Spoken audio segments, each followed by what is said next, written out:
Welcome to the Fantasy Football Profit Podcast, hosted by Craig Phillips and Jeff Torrey. Visit us at fantasyfootballprofit.com. And now your hosts, Craig and Jeff. Welcome everyone to the Fantasy Football Profit Podcast. I'm Craig Phillips, joined as always by Jeff Torrey, and today we're talking Week 5 NFL action. We had some really big scores today with some players. I think it was at least like 5 guys almost in the 40s. It was ridiculous, some of these scores we got, but we'll go over all that here. And I guess we'll just start with it right away, Jeff. But we'll probably start with some of the games that aren't as exciting maybe at the beginning here. Cardinals-Bengals will be our first one. Cardinals win 26-23. I guess not a lot in this one to really go over too much, except Kyler Murray didn't score a touchdown throwing the ball, but he got himself a rushing touchdown, 93 yards rushing. So that's what we thought Murray could do and why he could be valuable in fantasy even if he wasn't throwing the ball well.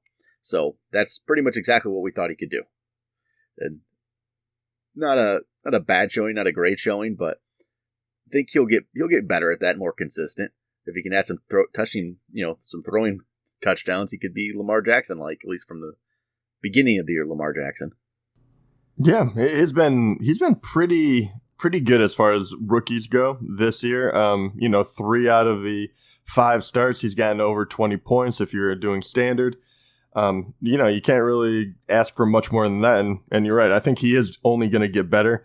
And now that he is running a little bit more, it is exactly what everyone was hoping for. So big game out of him. I mean, 93 rushing yards is a lot for most quarterbacks. So that's very, very positive to see. And then David Johnson, 156 total yards. So very productive. No touchdowns, but 156 total yards is, I guess he's going to probably go as Murray goes. That's, I think, what we got here. If Murray's playing pretty well and running the ball well, I feel like David Johnson's going to do well. And then even Chase Edmonds got in on it with 68 yards and a touchdown. But that's, this is more of what you thought Arizona's offense could be. But then again, they played the Bengals. So it's right.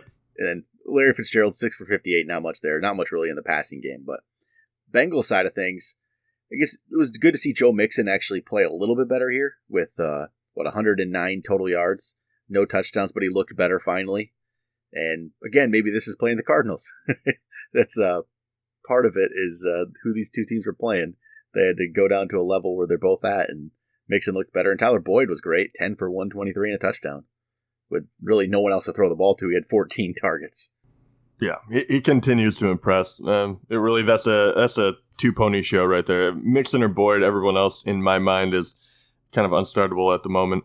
So it was not the most exciting game to lead the show off with, important nonetheless. And then we'll keep it going with Bills Titans. Yeah. Which is, I know, just as exciting, probably less exciting. Really, there's not much here from the Bills side of things. Josh Allen, 219 yards, 2 touchdowns, and a pick. He only ran for 27 yards, so if he's not getting rushing yards, sometimes his games aren't as good. Frank Gore, 14 for 60.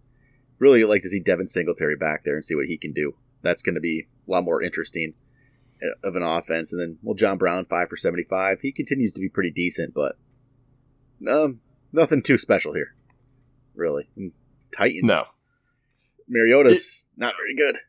Yeah, and, I take no pleasure in kind of dogging on the guy every single time. I think he's had one good week.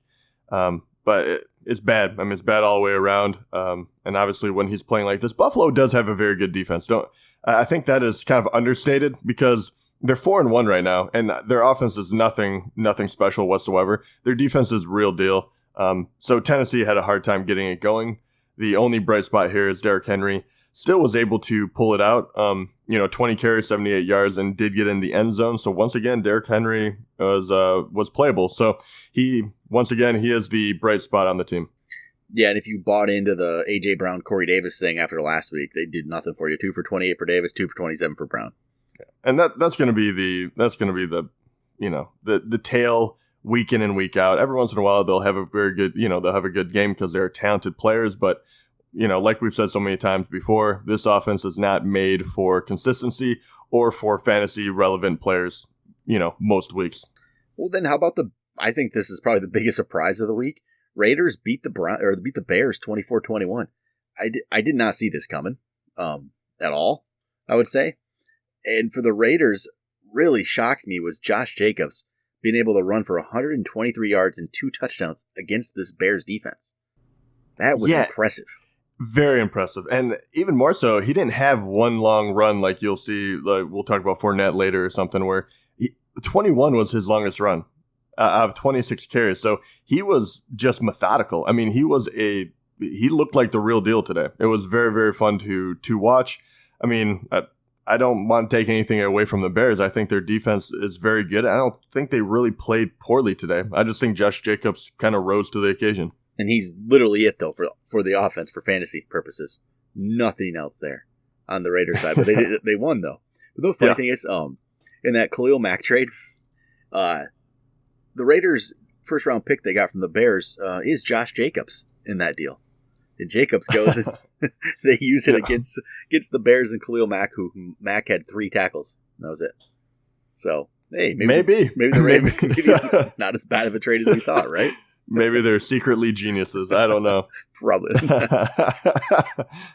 Bears side of things, David Montgomery gets a touchdown to make it an okay day, but 11 carries, 25 yards. And man, this guy was a little bit way too overhyped. Yeah, I was gonna say. I mean, what are your thoughts on this? I mean, it hasn't been getting any better. Finally, he got a touchdown, which is obviously saves a day usually. But I mean, is it the offense, or do you just not enough carries? What is it about this guy?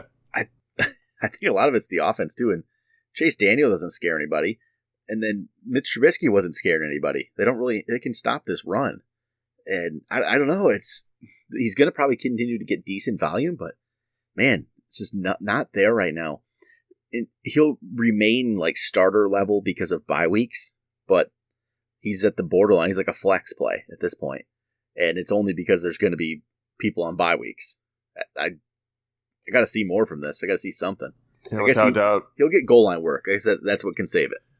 He will, and that's important because, in 5 games he has had 2 touchdowns, which you would hope would be a little bit more, but he's in standard scoring once again. He's only gone over double digits one time, and that was week 2.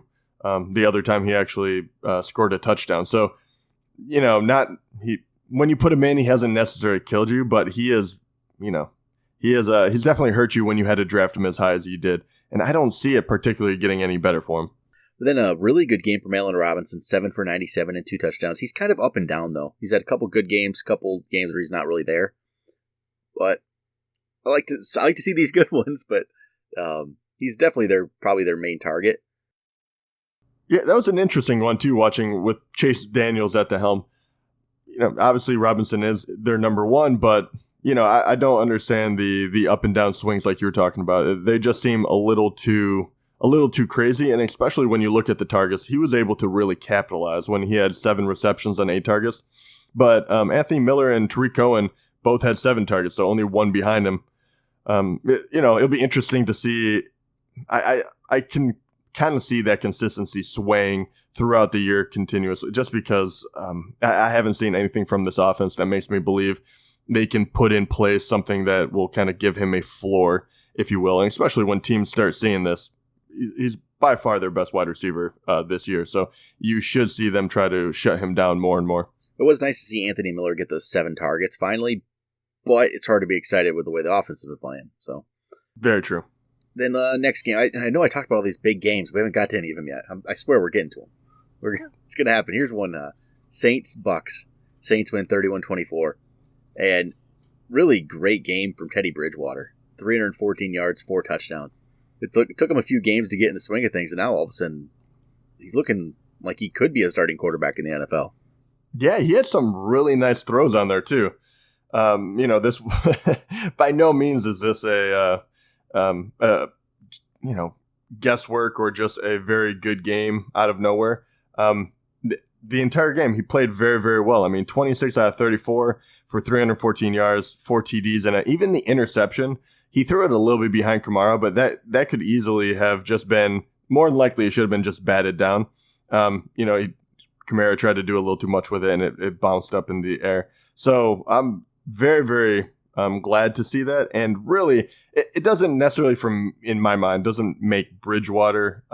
I'm not looking to go and grab him and play him necessarily, but it just kind of calms the nerves when it comes to Kamara, and definitely when it comes to Michael Thomas, who, if anyone thought that he was going to go down, my gosh, did he have a game. That's one of the biggest games I think I've seen ever from Michael Thomas. 11 for 182 and 2 touchdowns. Just massive game. 30.2 points in standard, so he had over 40 in PPR. Just a huge game from Thomas. Good to see if you're a Michael Thomas owner when thinking you were going to have a few weeks of nothing with Bridgewater, but that's not the case. Yeah. And he's going to be the main target there, other than, I guess, Kamara with 7 targets, and he gets himself 104 total yards. Yeah, like clockwork, right? Yep. But even Cook, I think that was very good to see, especially in the tight end realm where we always talk about how thin it is. But Cook looked good too, and he was, he was definitely in the process. They're trying to get him the ball more. So 6 targets, turned it into 4 catches with 41 yards and a touchdown. That's very good to see as well. So he's very, very playable once again. And then the Buck side of things, just an odd game. I wouldn't say Jameis wasn't bad, really. 15 to 27, 204, 2 touchdowns. It's not great, but this wide receiver group is interesting. Godwin's the one who gets all the work this time. 7 for 125, 2 touchdowns. Just another great game for Chris Godwin. Mike Evans gets himself 3 targets and no catches. Yeah, and once again, New Orleans is a good team, so you take it with a little bit of a grain of salt. But I do not understand teams that have this type of player and he doesn't get 1 catch in a game. He only gets 3 targets. I know Godwin is good. That's great. No, don't get me wrong, but I just feel like this is all over the place. It felt like they had so much less attempts even on offense, because when you look at who was running the ball, it's pretty much a split between, Ronald Jones and Barber. Barber gets a touchdown, but really neither of them do anything. It was feast or famine, and that's what this team has turned into. Godwin was the one that feasted today, and everyone else just died on the vine. Yeah, just odd. Usually Evans bounces back from these kind of games we've seen in the past, but we'll see. That was interesting. Yeah, you do have Evans in one of our big leagues. What is your feeling about him this year? Because he is a very intriguing player, has all the talent in the world. We've seen his high, and now we've seen his low. Where do you kind of end up on him? He's still, I think, one of the top 15 guys, but man, I hate this up and down crap, but you have to start. Obviously, you're always starting. You just throw him in there. You just don't think about it. Just do it. It's all. At this point, you're stuck with him. I don't think anybody's gonna look to trade for Mike Evans right now. Maybe somebody would try to buy low, but if they're gonna try to buy low, they're gonna try to give you nothing. You're not gonna probably get much a substantial player for him. So I think you gotta just ride it out and hope there's more consistency. There's going to be big games. You just hope there's more consistency. Yeah, and you look at his numbers, for anyone that maybe hasn't been following him this year, his points and standard scoring has been 2.8, 6.1, 37, 14.9, and now a big fat 0, even though he played. All right, next game. Vikings, Giants. Vikings win 28-10. I think you could have called this one. I just had a feeling Kirk Cousins was going to come back and play, like a good NFL quarterback this week. It helped that he played the Giants, but all that talk about how bad he was, you just knew he'd come out and play decent, at least pretty well. And he did, 22 for 27, 306 and 2 touchdowns.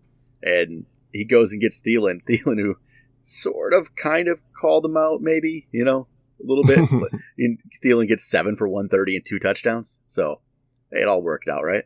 Yeah, but without a doubt, and nothing like playing a New York team to get your swagger back.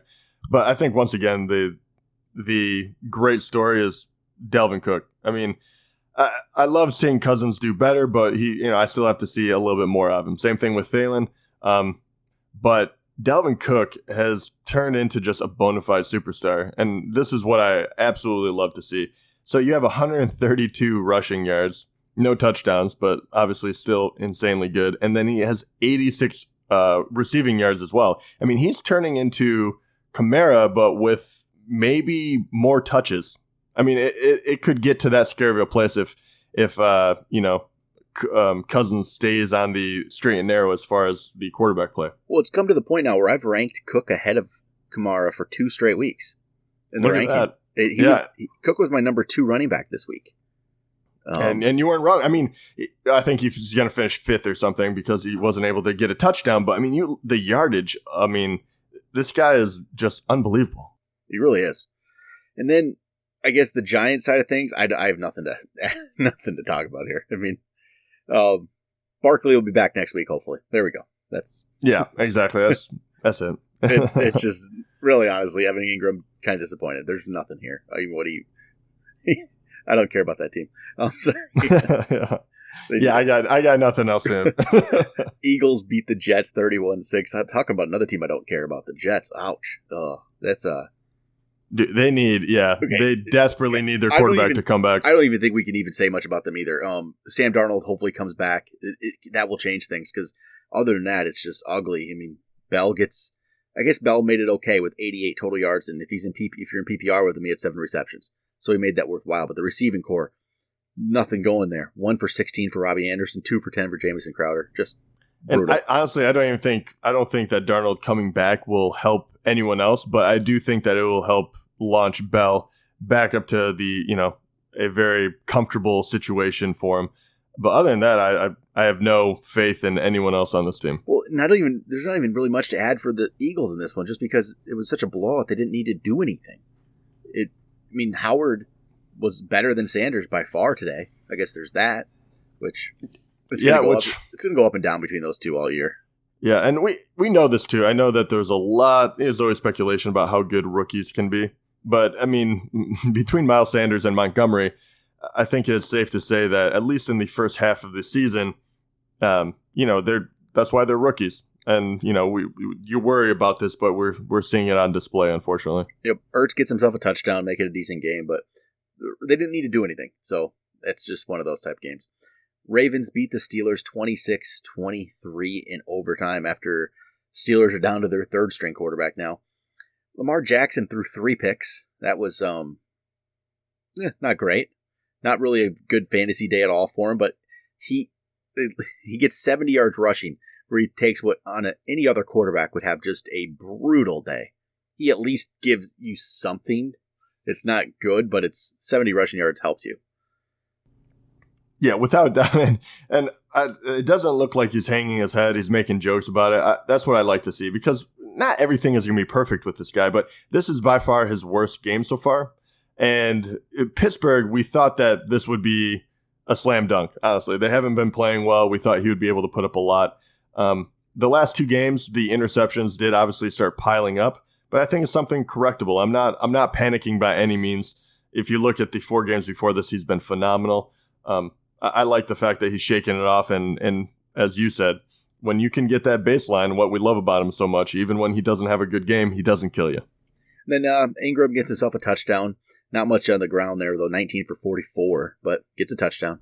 Then the receiving game, Marquise Brown missed most of the game, actually, but he still had a touchdown to make it respectable if you played him. Not great, but okay. Andrews, 5 for 45.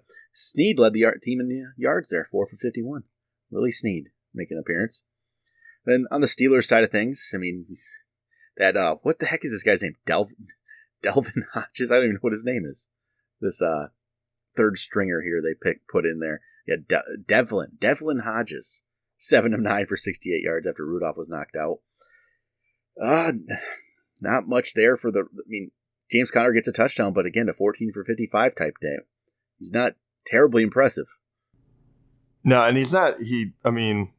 I don't think he didn't catch one pass, did he? No, nothing today. So the fact that he's not involved in the receiving game, that's the most shocking thing of how little they've used him that way. I mean, Samuels took that part over. It's only on 4 targets, but yeah, I mean, they made this one close, but I think Juju was the only one kind of stand out, 7 catches, 75 yards and a touchdown. He kind of did what he does. But other than that, Not as bad, honestly. Baltimore is a good defense once again, and Pittsburgh has been struggling.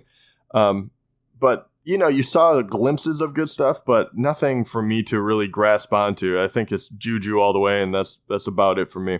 Connor, obviously, you're going to play, but... Yeah, those targets were pretty spread out between those 3 receivers. Deontay Johnson actually led them with 8. Then Juju with 7, and James Washington with 6. So, yeah, James Washington's still involved. Everyone who thought it was all Deontay Johnson now. No, James Washington's still there. He'll still be involved. I don't think we're going to get a very good idea of exactly breakdown. I think it's whoever's got the hot hand, because Pittsburgh is just trying to find answers here. Then Patriots beat the Redskins 33-7. No surprise in this one. Brady 348, 3 touchdowns, threw a pick, but you knew he was going to have a good game against this team. And pretty much everyone was going to have a good. Sony Michel, 91 yards rushing and a touchdown, 32 yards receiving for him as well. Edelman 8 for 110 and a touchdown. Josh Gordon 5 for 59, didn't get as much. Oh, I mean, he missed. It would have been a deep touchdown. They missed it by inches, really. Brady had a deep ball to him, just too far. That would have been a massive game for Gordon. This is that close from being like 5 for 59 to being 6 for 120 and a touchdown. You could change that quickly. Yeah, that's a couple games in a row now, too, because he dropped another touchdown. I think it was either 1 week ago or 2 weeks ago. I should know this. I do have him on one of my teams. What are your feelings about him? Because Gordon, obviously going into it, getting reinstated, we know he has all the upside in the world. He hasn't had that breakout game yet. Do you think that's coming, or do you think this is kind of what he is? No, I think it's coming, because it's like, it was so close to being a big game right there with just that one ball, just a little bit shorter. And his game's huge, and there's nothing different that he did. So, and he said he dropped the touchdown last week or whatever too. He's right there. I think you still put him in your lineup, and the big game I think will come. Then Redskins. Is there anything even here? No, I mean, okay, to that guy that was went nuts on me about Chris Thompson. That was my favorite. Jeez, man. Yeah. So this is why Chris Thompson was ranked outside of my top 35. It's playing against the Patriots. So, yeah, exactly. It was one of the best teams in the NFL for a reason. I think the only takeaway here, everyone suffered. There was no one that did well. Obviously, Sims Jr. had one big play, but honestly, it just comes down to it. Just McLaurin. He is not a great game, but 3 catches for 51 yards when everyone was struggling. You got something out of him. I think that's pretty impressive on a Washington team that's hasn't won a game yet. And then Panthers, Jaguars, 34-27. Panthers get the win here. This is all Christian McCaffrey. This guy's insanely good. I love having him so much. And I love the fact that I ranked him as the number 1 running back at the end of the year. Did. And he is a monster. It's unreal. This game was probably just off the charts. I mean, he was making cuts and just, he is so confident right now. He has got to be the number 1 player in the NFL at the moment. He is just on fire. He is. He has to be. He's that good. And 41.7 in standard today. And so 47.7 in PPR. Just insane scoring there. He's so good. And then I guess the only thing is he went out of the game there with a little bit of an injury. Hopefully that's nothing. Hopefully that won't linger. It was cramps. Okay. No, he'll be fine. He'll be fine. Except that his backup, whatever that guy's name is, ran for the Bonifon. Yeah. ran for 80 and a touchdown. He had the big play, so people are going to be like, maybe it's a system. But no, it's not. McCaffrey's that good. McCaffrey's amazing. Yeah. And DJ Moore, he had a nice game, but other than that, no one really got involved. It was McCaffrey all day, and that was about it. DJ Moore had a nice game as well. Olsen gave you a 0. Yeah, go figure. I mean, just when you're starting to feel comfortable with a guy. But they didn't. I mean, that's the crazy part about this game, though. Jacksonville put up a really good fight. I was very, very impressed. Do you think that they would just kind of roll over? But Minshew has no quit in him, and they have some really exciting young talent on that team. I mean, DJ Chark is legitimately good. Real deal. I mean, I don't think you can sleep on him anymore. No, I wish we would have talked to him a little bit more in the preseason. We brought him up a couple times, but just as like one of those like deep sleeper type players, but not. I didn't see this coming. No, I mean, I would be lying if I said I did. I mean, 11 targets, 8 catches, 164 yards, 2 touchdowns. And the crazy part is he has been consistent. He has been wonderful in fantasy all year so far. And that is the thing that you just definitely wouldn't see. Like, if you were like, he's going to have one of these games, you're kind of like, okay, I can see it. He's a very tall, fast wide receiver. Why not? But he's only had one game so far, and that was week 4, where he went below double digits in fantasy. I mean, he has 5 touchdowns in 5 games. The only one he didn't catch one in is week 4 when he only had 44 yards. So this guy is I mean, as far as I can tell, bona fide. It's hard to look at him and put him in the same category as other players that have done it throughout years. But if you're just looking at weeks 1 through 5, he's got to be, I don't know, top 20, top 15 kind of wide receiver. Yeah, he's going to have to be up there.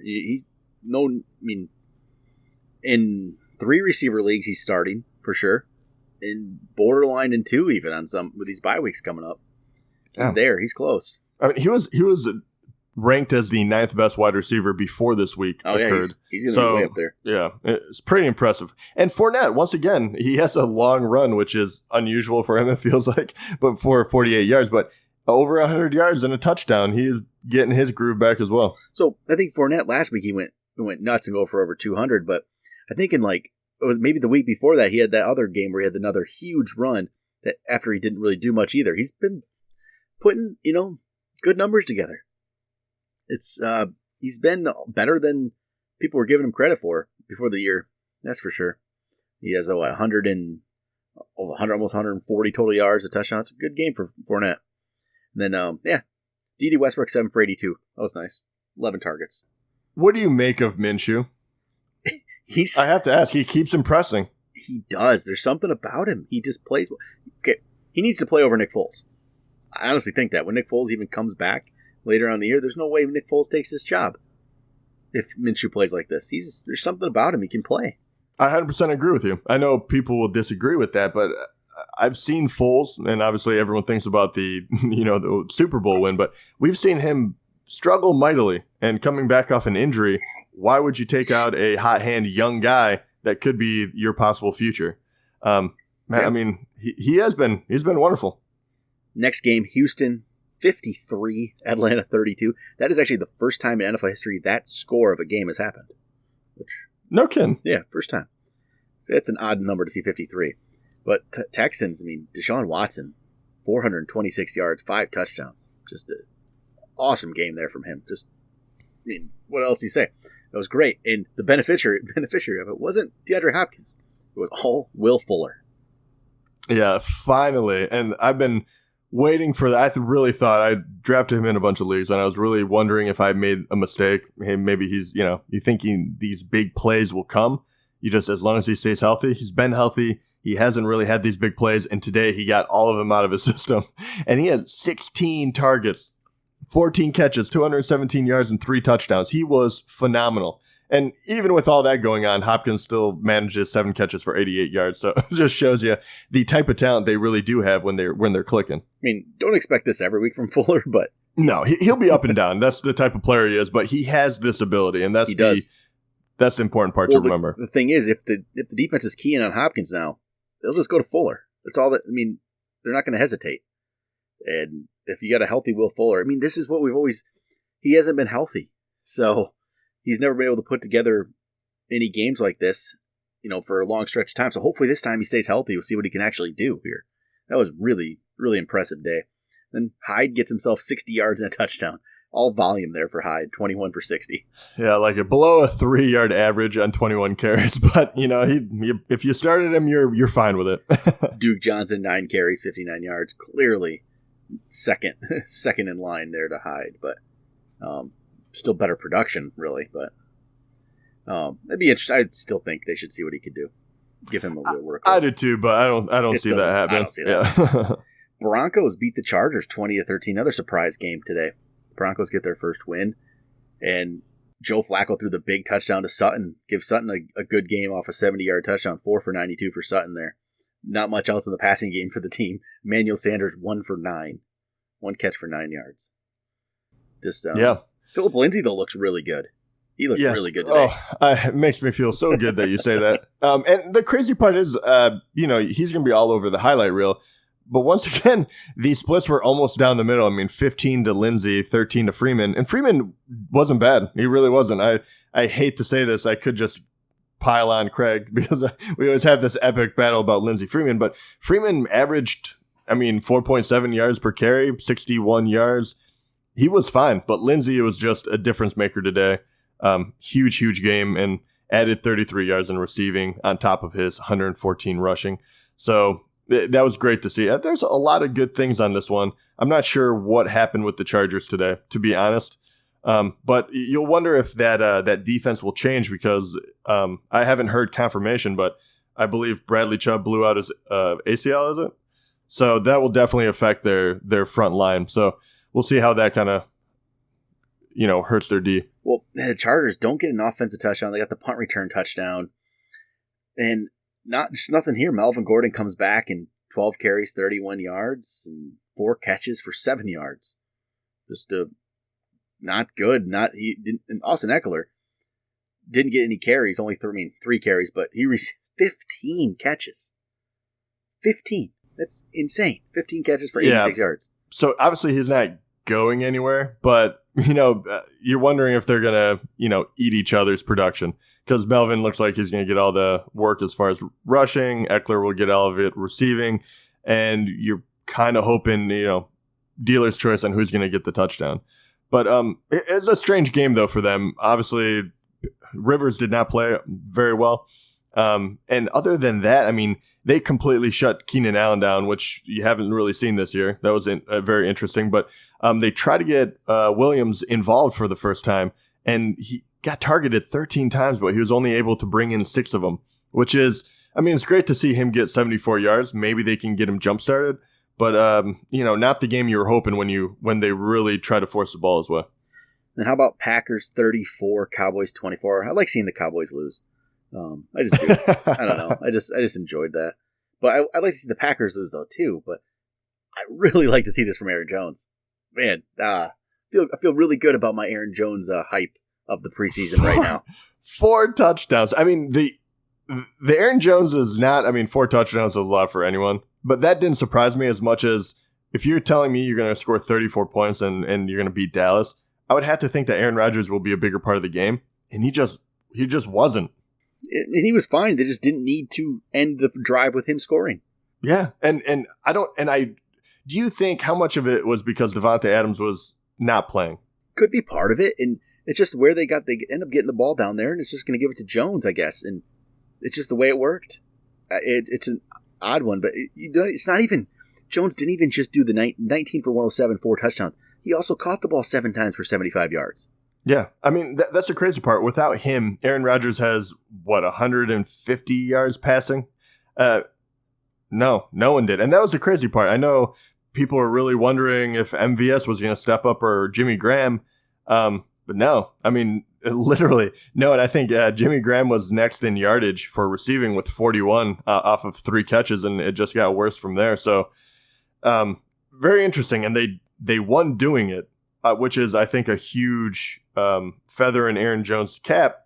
And I think they're just going to keep giving him the ball. I think that will be their identity. I think they'll almost become more of not strictly running team because Aaron Rodgers will have to put, the game on his back a lot of times. But they're going to take a lot of pressure off of him. And they're going to give Aaron Jones a lot of carries. I love him going into the second half. I loved him going in now. But I think all the question marks have been answered. Yeah, 8 touchdowns for Aaron Jones in 5 games. I feel really good about that call. We had some. Hey, this is a good episode for us. I know. Good week, right? Yeah. Well, I'm sure there's a few. We'll tell you when we're wrong. We'll be wrong sometimes. Yeah. Cowboys side of things, Dak turns it into a good fantasy day because he had to. They were down by 28 points, so they just started throwing the ball around. He gets 463 yards, 2 touchdowns. He did 3 picks. And Amari Cooper, this is all because they're down 28 points, but Amari Cooper's still really good. 11 for 226 and a touchdown. Then Michael Gallup, 7 for 113 and a touchdown. But I don't know how to read into this being they were down 28 points. They just had to toss the ball around. Yeah, Dak was having probably one of his worst games that I've seen him play in the first half, and he did kind of pull it out. He started looking better there at the end. The big takeaway for me, because Elliott does what he does. He only got 12 carries, and he still got 62 yards and a touchdown. But Michael Gallup, honestly, he's the one that was raising himself up on my board the most, and then he got hurt. But he comes back with another strong performance right after his coming back off of injury. And, going against New York Giants, and once again, standards, so this might be different if you're in PPR, but 15.8, which is very, very solid against Washington, 6.8. So it doesn't kill you, but nothing special. And then today with the big throws going out, 17.3. But I think Gallup is a very playable wide receiver. And I think he is the guy that they need across from Amari Cooper to help him out. So I don't know. He's the one that I would keep an eye on because obviously he might still be out there. After he got injured, maybe people threw him back into the waiver pool. So keep an eye on that guy. I really like what they're doing with him. Then I guess the Sunday night game just ended up, so we might as well talk about that real quick. Just to finish off the show, and another surprise finish. The Colts beat the Chiefs 19-13. What is happening? Man. So Patrick Mahomes only throws 1 touchdown. He threw 0 last week. He's thrown 1 touchdown in 2 weeks. That's okay. You know what? It shouldn't be that much of a surprise, I guess. He's just kept doing it and playing well, but now he's out. He was without Tyreek Hill and without Sammy Watkins today. So at some point, it's going to be hard for him to just throw the ball to whoever this guy is, Pringle, yeah, Byron Pringle, who 6 for 103 and a touchdown. And I mean, at some point, I guess if they don't have those big time guys out there, it becomes a little harder. Or are people starting to figure something out? I don't have those answers. I don't know. Or maybe it's the lack of the run game that's finally catching up to him too. I mean, it could be, but I mean, where do you go from here? I mean, is this a hard hit the brakes on playing pretty much anyone on KC? Or are you still throwing out there? He did. I mean, it sounds like he had a bad game. Mahomes didn't. I mean, he was fine. 321 yards with a touchdown, no interceptions. I mean, he was good, but when you're not throwing 4 touchdowns, it becomes a lot harder to predict who is going to get that one, who is going to get the yardage. So when you start picking between Pringle, Hardman, obviously Kelsey, you're going to always play, and Robinson, I mean, what are your thoughts on those guys? I think I stay away from them right now. I don't know who it's going to be. I don't think I can play Hardman. I mean, I guess Hardman's the one out of the 3 I think I could feel more comfortable with. He seems to be the one that's always kind of there. Robinson isn't. Pringle isn't. And I mean, Tyreek Hill could be back next week. It's looking like he's getting close. So then that's fine. I don't think I play the other guys. Hardman maybe if you need him. That's the run game. I didn't see much of this at the beginning. So what happened to McCoy here? No carries. He got himself 2 catches, 23 yards, fumbled the ball, and then nothing. I don't know. There? We'll have to have that for tomorrow night. I have to look into it. I didn't see everything on that. And it's very, very strange, too, because they didn't try to run the ball at all. I mean, if you put everything together, I mean, Hardman had a carry, Sherman had a carry, Mahomes had 3. But for halfbacks, as far as, they're big guys, Williams had 9, and that was it. I mean, that's not a recipe for success. So, and especially in a low-scoring game, I find that very, very bizarre. I'm going to have to go back and kind of look through this game tape a little more because I'm not, tell you the truth, I don't have a good feeling. And obviously we missed the second half, really. But so. That's where I'm just confused on the McCoy thing because I didn't think he got hurt. So I saw the fumble, and it was an open field. I mean, it was an open field. They punched at the ball. It's a tough one. But either way, that's just odd that he didn't get any carries. And I don't know, strange. Even more strange, I mean, they couldn't overcome it, but you think that if the Colts were going to win, Brissett was going to have a good game, but he had his worst game yet. And Mac was huge today. The 29 carries for 132 yards. I mean, he was great, but he's about it, really, yeah, no one shined. I mean, if you told me that Colts were going to win, I was going to say, man, who had a monster game? No one. It was just defense. Marlon Mack played well. That's about it. But, all right, that's going to do it for the Week 5 recap. We'll be back tomorrow night. We'll talk a little bit about the Monday night game, and then I'll give you some waiver wire pickups for Week 6. Talk to you guys next time.